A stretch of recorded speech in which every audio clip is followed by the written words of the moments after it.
here anyways then. Thank you. Thank you. Well, it's great to be home.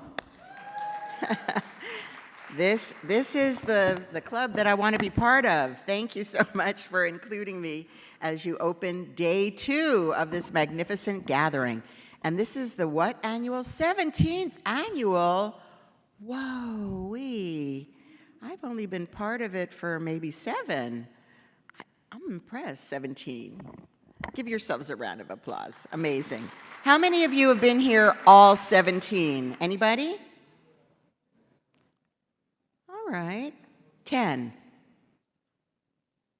All right, now we're talking. We need new recruits. So everybody else, you're welcome. All right. We're here because we share a deep and abiding commitment to resilience, to sustainability, and we all know there is no planet B. So we better take care of this one while we have her. So a warm welcome to all the researchers, all the conservationists, all the finance specialists, all the innovators, the educators, the community leaders, the passionate advocates who are here to share knowledge, best practices, spark collaboration, and propel our critical work forward. And I will just mention here parenthetically, there is no political party for the environment. We're all in this together, right? And we have been really fortunate to have a governor and a legislature that has invested significantly in resilience. So for that, I am personally extremely grateful, and we in Miami-Dade County have been the beneficiaries of some major investments by the state. So thank you for that. And we also are fortunate to have hundreds, if not thousands, of climate experts right here in our backyard in South Florida, certainly in Miami-Dade County, and we in the county government rely on that expertise each and every day, along with our incredible team, now led by our Chief Resilience Officer and Director of our new Department of Environmental Resource Management, Lauren Parra. Laura, if you could please stand to be recognized. And also with us today, our Chief Operations Officer, Jimmy Morales, who has been a leader for decades, and the entire team that, yes, drove up here or took the train, okay, a little more sustainably, to be part of this wonderful, wonderful event. We partner with so many to get it done, and I want to name especially our deep partnerships with academic institutions, with University of Miami, Florida International University, Miami-Dade College, Florida FMU, and especially our Resilient 305 Collaborative, which is the Miami-Dade County and the cities of Miami and Miami Beach, who came together originally through Rockefeller and our designation, and who continue to work so well together to make sure that we get it right across our region. So let's give a round to all of our partners. So you all might not know this, but really what propelled me to run for mayor and actually commission at the beginning, 2014 was when I first ran, was the environment and my care for this planet. We all know that the environment is inextricably linked with our economy here, our culture, our way of life, and its survival is our survival. I am known as the water warrior, self-designated, but it was validated. It was validated by some organization that wanted to make an honest woman out of me. I'm very proud of that designation. And for example, I learned, as you all know, that our Everglades is the primary source of fresh water, not just for us in Miami-Dade County, but for all of us, and in fact, for a third of Florida relies on the Everglades for fresh water supply. And we also have iconic species in our ecosystem. And we have the Everglades acting as a critical natural buffer as well against sea level rise. And I know we have Army Corps in the audience, and we are so grateful for our federal partners, and especially the Army Corps. We are the most loved by the Army Corps, make no doubt about it. In Miami-Dade County, we have more projects than any other place in the country. So let's give it up for the Army Corps. I was just listening to a story about the Peace River on my drive up from Miami this morning, a beautiful story about how the Peace, and actually, the story was about how they were planning to dredge the Peace River and make it a navigable channel, but the Army Corps team that was assigned fell in love with the Peace River and said, nah, never mind. How about that? Gives me chills. That was a great story. So this Climate Resilience Institute that puts on this conference every year, and thank you, Palm Beach, for hosting us today. Yay, Palm Beach. We love doing it in Miami, but it's really nice to pass the baton and not have to do all the work, so we're really grateful for those of you who work so hard to put this event together. But this is our powerhouse for regional leadership. It brings together the innovators on technology, infrastructure, creative financing, and future-ready communities, and by the way, is considered a national, I'm sure, a global best practice. So we have been the envy of many, and I'm sure have been copied, which is the highest form of flattery. We know that collaboration is essential for confronting these existential challenges, and I have another nickname, again, self-imposed, collaborator-in-chief. So, you know, this is, you're my people, this is how we do it, and this is why we need to come together, because we occupy this incredible ecosystem, and we need to work together to get it right. We all know that extreme heat, flooding, and intense weather do not recognize county lines. Water also flows. We can't stop it, and that's why strong regional collaboration is absolutely vital to our future. So we're going to work together to protect our people, our planet, our prosperity, and that includes our homes, our infrastructure, ecosystems, and economies. So we have a great network of regional partners, as has been described, and we've already worked together to leverage Resilient Florida and other state and federal funding, as I've said, to protect low-income residents, especially through flood mitigation, cooling investments, and resilient, affordable housing development. So we need everyone on the team. It's all-encompassing. And like our neighbors in Miami-Dade, we are advancing and incentivizing flood-resilient, affordable housing projects. We've even updated our flood criteria that now require new housing to account for sea level rise through 2060. It's not in my notes, but I'm going to mention SB 180. We think that we need to make some tweaks in that. Not everything is about hurricanes. There are other reasons that we need to be able to adapt at the local level and not be preempted. So hopefully we'll be able to get that right this legislative session with your help.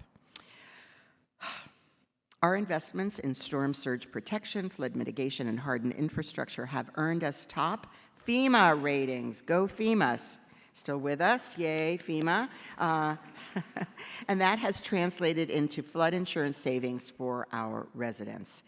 We actually have in Florida the most representation on that FEMA task force, and we've been making these points and hope that FEMA will continue to lead the way in showing us how to reduce risk. We're also implementing the future-ready work we began at the beginning of my term with our Risk and Resilience Tech Hub. Used to be called something else, but Risk and Resilience, that's what it's really what it's all about. We have the groundbreaking shore power. We've in our port, the first really significant shore power on the East Coast, and we have all the infrastructure, as I mentioned, in partnering with the U.S. Army Corps. We also transformed our former Office of Resilience into, is Jim Murley in the room? The man with the hat. He was our lead in establishing ourselves, obviously, with a great Office of Resilience. And since that time, we've built a cadre of leaders. And now, as I've mentioned, Lauren Para at the lead of that office. But we also made it a more agile team, and we embedded key resilience partners in the county staff into so many of our county departments, so that we wouldn't be just a think tank, we would be an action tank.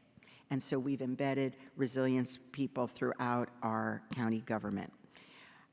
They're dealing with buildings, aviation, water and sewer, solid waste. We're developing a zero waste master plan. Yay. Very excited. Our fleet management, and so it is so essential that we build it into every aspect of our operation. So as an example, we just a month or so ago opened the longest all-electric bus rapid transit system. They always want me to say in the country, but I know it's in the world, so let's be real, okay? Because there isn't anything like it, and it is transforming the way people get around to work, to school, to their errands, and so on. It is an extraordinary achievement in transportation and infrastructure, a 20-mile corridor with gates like a train-like, level boarding, prepaid, and signal preemption to get through those intersections. And we are hearing it on the ground. People are saving a lot of time in their commute and having a better experience. So more time with their families, more time for other activities. So this is a tremendous achievement in resilience, and it shows that local government can get big things done.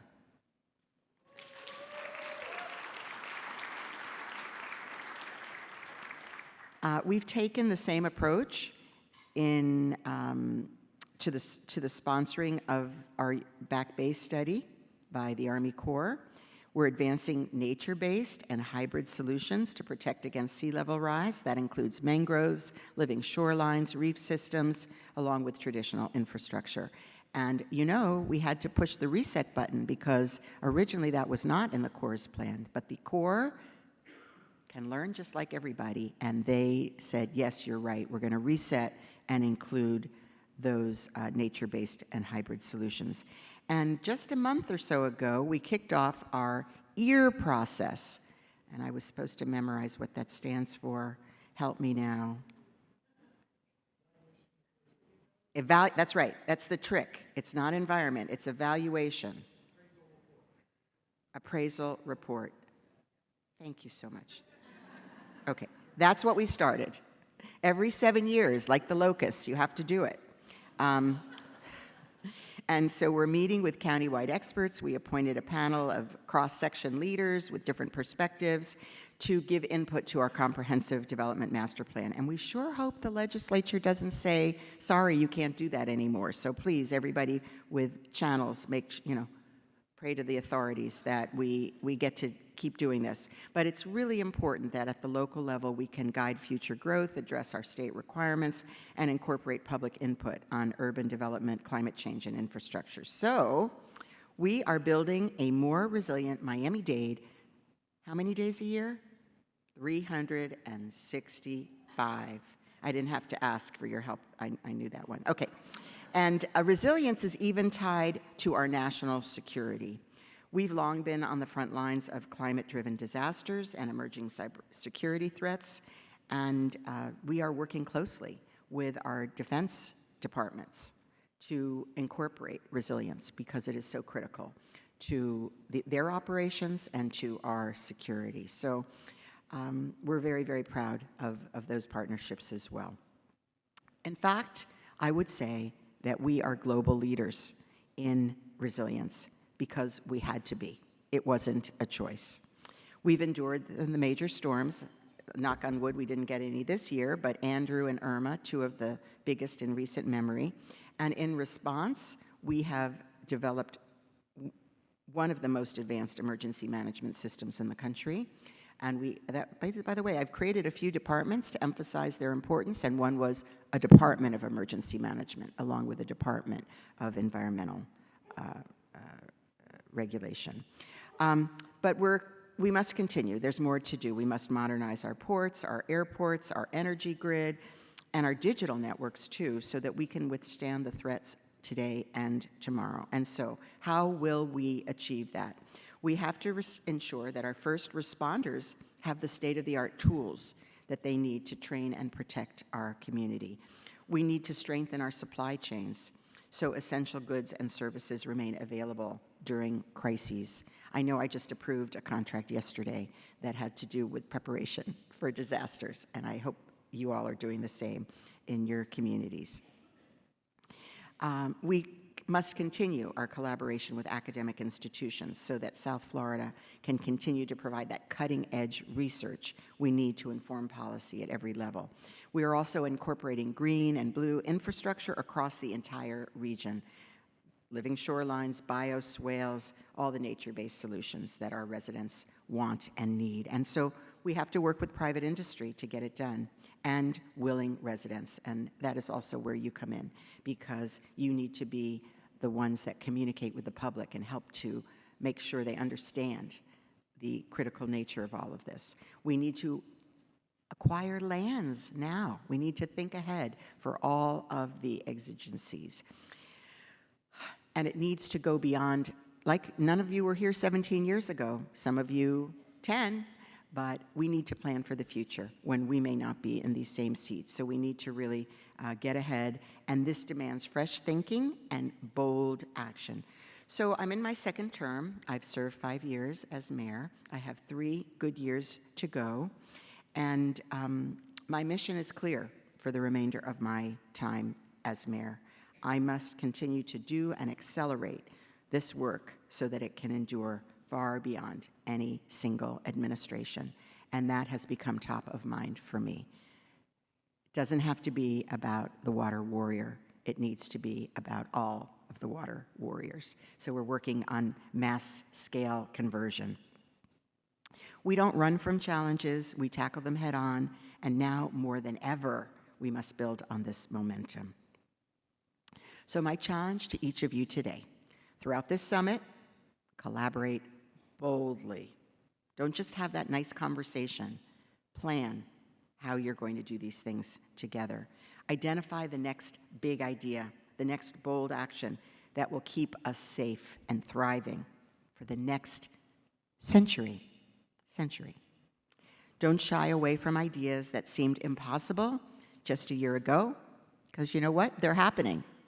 Ingenuity is what will define our future. And so thank you, all of you, for being the protectors of our planet and for standing up and making us all so proud of the extraordinary things that we can each do. Let's keep going. Thank you.